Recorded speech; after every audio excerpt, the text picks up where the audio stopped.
Good morning children. आज हम एक नया स्टोरी स्टार्ट करेंगे जिसका शीर्षक है क्या निराश हुआ जाए, जो कि हजारी प्रसाद द्विवेदी जी की लिखी हुई रचना है। क्या निराश हुआ जाए इस कहानी में एक मैंने जो लेखक है यही बताना चाह रहे हैं कि निराशा जो है मन को कुंठित कर देता है। निराशा मन में आ जाए तो फिर हम ऐसा सोचने लगते हैं कि अब जीवन में कुछ भी नहीं रहा है, हम जीवन से पूर्ण रूप से हार चुके हैं। ठीक है, इसलिए उन्होंने इस चैप्टर के थ्रू हमें यह प्रेरणा देने की कोशिश की है कि हमेशा हमें अपने मन के अंदर निराशा की भावना को दूर रख करके आशा की भावना को उत्पन्न करना चाहिए। स्टोरी में ये बताया गया है कि जो लेखक है वो अपने आसपास बहुत सारी ऐसी घटनाओं को देखता है, सुनता है, पढ़ता है, जिससे उसको ऐसा लगता है कि शायद इस संसार में कोई भी ईमानदार व्यक्ति नहीं है।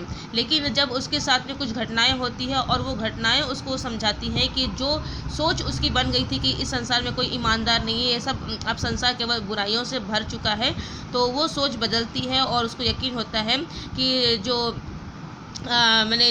मेरा सोच था वो गलत था। आज भी ईमानदार लोग हैं और आज भी जो है ये संसार जो है अच्छाइयों से भरा पड़ा हुआ है। ठीक है, कुछ एक दो लोगों के कारण जो है हम संपूर्ण संसार को बुरा नहीं बोल सकते। तो ये जो निराशा मन में छाती है, उस निराशा को हमेशा हमें अपने मन मस्तिष्क से दूर रखने का प्रयत्न करना चाहिए। तो देख लेते हैं स्टोरी क्या बताया गया है यहाँ पर। देखते हैं। मेरा मन कभी कभी बैठ जाता है। मानी ये मेरा मतलब किसके लिए बोला गया है? लेखक स्वयं बोल रहा है। लेखक अपनी आप बीती जो है यहाँ पर बता रहा है। ठीक है, समाचार पत्रों में ठगी, डकैती, चोरी, तस्करी और भ्रष्टाचार के समाचार भरे रहते हैं। आरोप प्रत्यारोप का कुछ ऐसा वातावरण बन गया है कि लगता है देश में कोई ईमानदार आदमी ही नहीं रह गया है। ठीक है, तो लेखक बोल रहा है कि जब भी मैं समाचार पत्र पढ़ता हूँ तो उसमें जो डकैती, चोरी और भ्रष्टाचार के समाचार मिलते हैं, हर जगह का वातावरण जो है काफ़ी गलत हो गया है और ऐसा लगता है कि इस संसार में कोई ईमानदार व्यक्ति ही नहीं है। ठीक है, तो हर व्यक्ति ये संदेह की दृष्टि से देखा जाता है। मैंने हर व्यक्ति को हम डाउट की दृष्टि से देखते हैं और अगर कोई भी अचानक कोई व्यक्ति हमारे सामने आ जाए जिसको हम पहचानते नहीं है और वो हमारे लिए कुछ अच्छा करने लगे तो हमें संदेह होने लगता है कहीं इसकी कोई चाल तो नहीं है। ठीक है, तो संदेह की दृष्टि हमेशा बनी रहती है। जो जितने ऊंचे पद पर है उनमें उतनी ही अधिक दोष विद्यमान दिखाई देते हैं। और साथ ही ये भी बोल रहे लेखक कि जो जितने ऊंचे पद पे होता है उसमें उतनी ही दोष होते हैं। वो उतना जितना वो सामने ऊपर से जितना ऊंचे पद में सम्मानित दिखाई देता है, अंदर में वो उतना ही गलत कामों से अपनी जो पोस्ट है, अपना जो दबदबा है उसे बनाए रखता है। ठीक है, एक बहुत बड़े आदमी ने एक बार मुझसे कहा था कि इस समय सुखी वही है जो कुछ नहीं करता।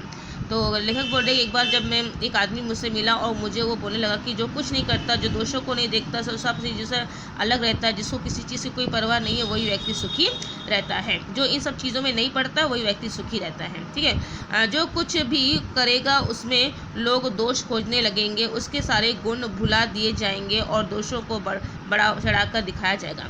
तो और साथ ही ये बोलते हैं कि जो लोग होते हैं, जो कुछ लोग ऐसे होते हैं जो ये सोचते हैं, जो बड़े आदमी कि इस समय सुखी वही है जो कुछ नहीं करता, जो कुछ नहीं करता वही सुखी है। ठीक है, क्योंकि अगर मैं कुछ करूँगा तो लोग फिर उसमें कमियां निकालेंगे।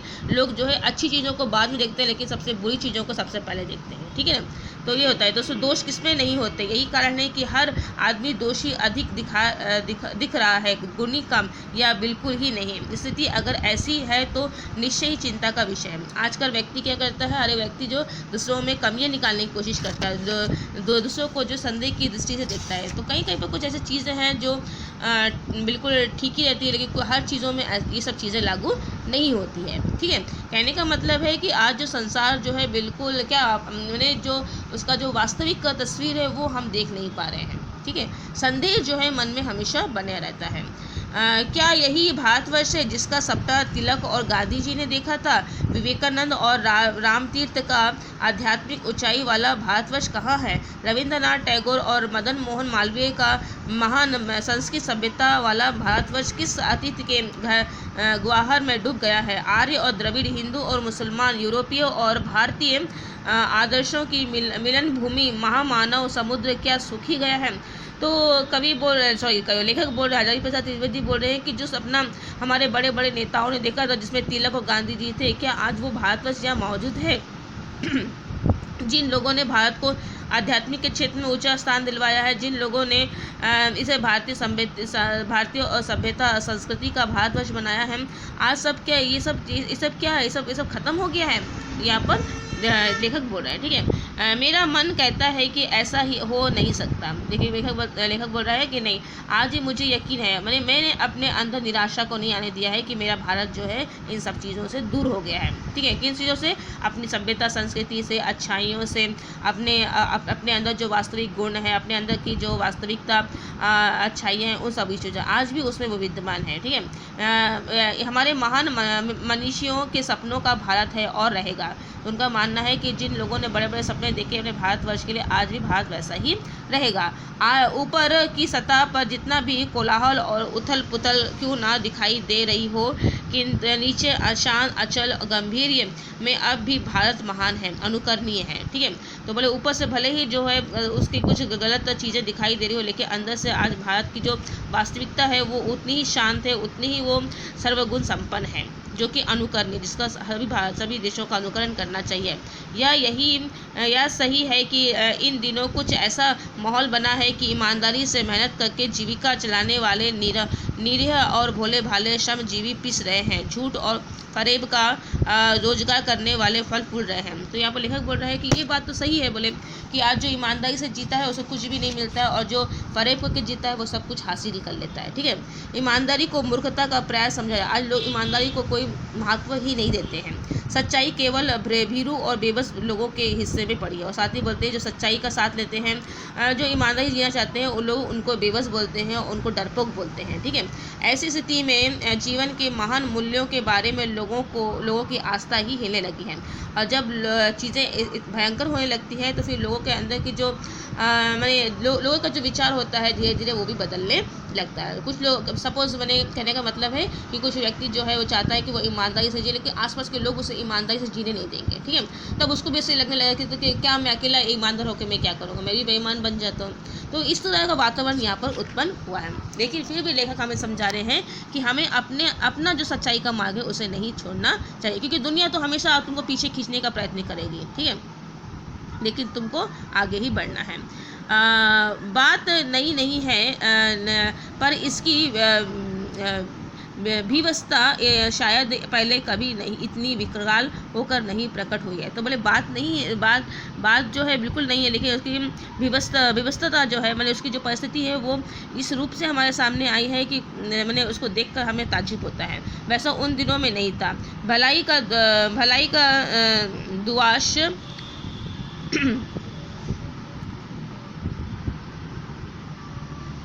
एक मिनट कहाँ में चले गए हैं यहाँ पर ना।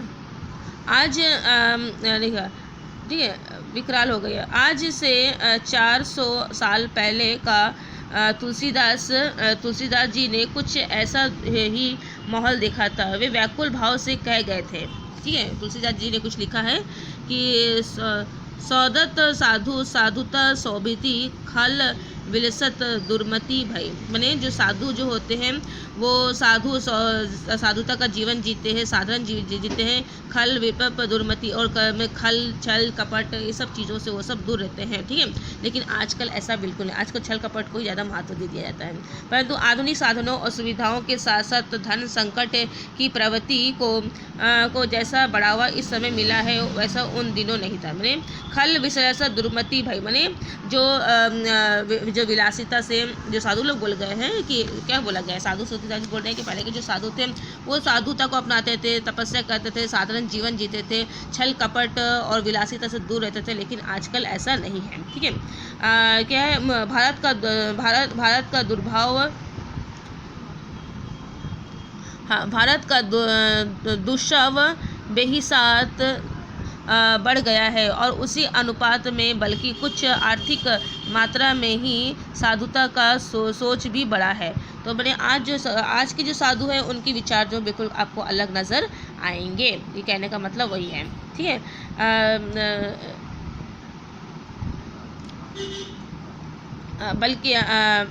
बल्कि कुछ अधिक मात्रा में ही है साधुता का सोच ही बड़ा है। तुलसीदास ने महान जीवन मूल्यों में आस्था नहीं छोड़ी थी।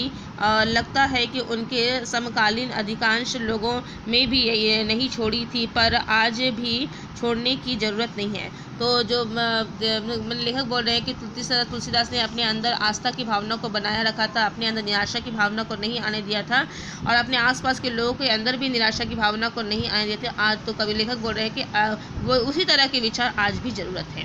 आज जो है आसपास की गलत चीज़ों को देखकर हमें विचलित नहीं होना चाहिए, बल्कि जिस तरह का सुधार हमें करना चाहिए वह निश्चित रूप से करना चाहिए। आज ऊपर जो कुछ दिखाई दे रहा है वह बहुत साल भी मनुष्य निर्मित नीतियों की त्रुटियों की देन है। सदा मनुष्य बुद्धि नई परिस्थितियों का सामना करके के लिए एक नए सामाजिक विधि निषेधों को बनाती है। तो बोलते हैं कि नीतियाँ आती हैं, नीतियाँ जाती है, हर समय परिवर्तन होता रहता है, ठीक है। तो इसमें कोई बड़ी बात नहीं है, समय के अनुसार हमें परिवर्तनशील होना ही चाहिए। उसके ठीक साबित न होने पर उसे बदलती, जिस तरह नए पॉलिसी बनता है और जब उसको लागू किया जाता है और फिर वो ठीक से काम नहीं करती तो फिर उससे परिवर्तन होता है, उसी तरह हमारी चीज़ों, हमारे विचारों में भी परिवर्तन होना चाहिए। ऊहापोह, ग्रहण, त्याग, संशोधन, परिवर्तन का सिलसिला चलता रहता है। उथल पुथल भी होती है। कई बार दुर्व्यवहार के कारण निरीह व्यक्तियों को कष्ट भी बढ़ता है। बहुधा सुविधा भोगी वर्ग की स्थिति में परिवर्तन के कारण व्यक्ति विशेष पूरी तरह ध्वंस हो जाता है, ठीक है। नियम कानून सबके लिए बनाए जाते हैं, पर मनुष्य समाज बहुत जटिल प्रक्रियाओं से होकर गुजरकर और भी जटिल होता है। तो बताया गया है बहुत सारी परिस्थितियां हैं, हर चीज़ जो है सामान्य रूप से नहीं घटित होती है, लेकिन इसका मतलब नहीं है कि सब चीज़ अच्छाई समाप्त हो गई है, ठीक है। अच्छाई अभी है, पर मनुष्य समाज बहुत जटिल है। सबके लिए कभी भी एक ही नियम सुकर नहीं होते हैं। जो भी नियम बनाते हैं हो सकता है वो नियम किसी के लिए अच्छे हो और किसी के लिए ठीक ना हो, ठीक है। तो अगर ये सब के सुविधाओं को ध्यान रखा जाएगा, सब चीज़ों को ध्यान रखा, क्योंकि हम यहाँ पर विभिन्न तरह के लोग हैं और हम हर तरह के मनुष्य को खुश नहीं रख सकते। मनुष्य की बुद्धि से निर्मित व्यवस्था हमेशा त्रुटि युक्त होती है। सामायिक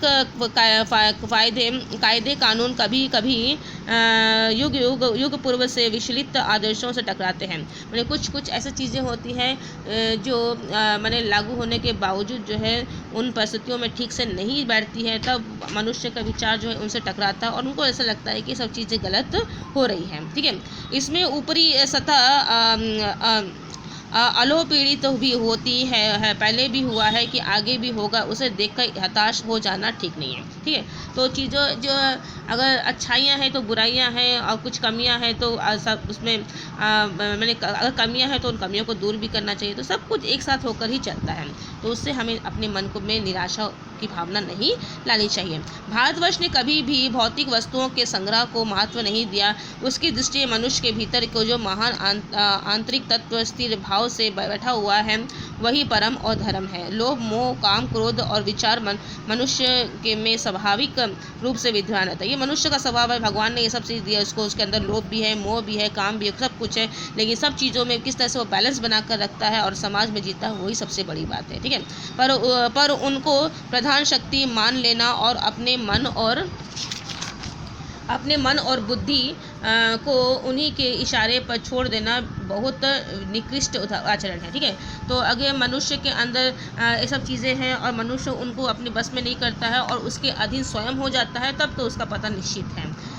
मैंने काम, क्रोध, मोह, माया, ये सब चीज़ों के बारे में बताया गया। भारतवर्ष ने कभी भी उनको महत्व नहीं दिया है, उन्हें सदा संयम के बंधन में बांध कर रखने का प्रयास किया है, ठीक है। तो भारत ने हमें सिखाया है एक मनुष्य को अपने अंदर की जो भावनाएं हैं उन भावनाओं को संयम में रखना चाहिए, मतलब एक लिमिटेशन में रखना चाहिए, ठीक है, ताकि वो एक अच्छा मानवता का भाव प्रकट करते हुए एक अच्छा मनुष्य बनकर समाज में जी सके। परंतु भूख की उपेक्षा नहीं की जा सकती, बीमार के लिए दवा की उपेक्षा नहीं की जा सकती, गुमराह के को ठीक रास्ते पर लाने के उपायों की उपेक्षा नहीं कहते। तो लेखक बोल रहे हैं कुछ चीज़ें ऐसी हैं जिसको हम लोग अनदेखा नहीं, उपेक्षा में अनदेखा नहीं कर सकते। जो चीज़ें वास्तविक है उन चीज़ों को वास्तविक ही है, उनमें सुधार होना बहुत ही ज़रूरी है। लेकिन इन सब चीज़ों को देखकर अपने मन में निराशा की भावना लाना और ये कहना कि देश खराब हो गया है तो अब हमारा कुछ विकास नहीं हो सकता है, ये जो निराशा की भावना जब आने लगती है तो फिर हम अपने आप से टूटने लगते हैं। तो ऐसे चीज़ें नहीं होनी चाहिए। तो आज मैं यहीं तक रख रही हूँ। आई होप कि आपको समझ में आ रहा होगा कि क्या बताया गया इस चैप्टर में। इस चैप्टर में यही बताने का प्रयत्न किया है कि आपके आसपास बहुत ऐसी चीज़ें होंगी जिसमें आपको ऐसा लगेगा कि ये सारी चीज़ें सही नहीं हो रही है, ये सिस्टम सही नहीं है, वो नहीं है, ठीक है। लेकिन उसके कारण जो है आपको अपने मन में निराशा की भावना नहीं लाना है। प्रत्येक मनुष्य का मस्तिष्क जो है विभिन्न तरह से कार्य करता है, वो अपने हिसाब से नियम बनाता, लागू करता है, ठीक है। लेकिन हम मनुष्य परफेक्ट नहीं है, कहीं ना कहीं कमियां होती हैं, लेकिन उन कमियों को बिल्कुल स्थायी बना लेना ये गलत बात है, ठीक है। तो आज मैं यहीं तक पढ़ा रही हूँ। आप देखिए, समझिए, यदि कुछ प्रॉब्लम होता है तो मुझे ज़रूर बताइएगा। Thank you.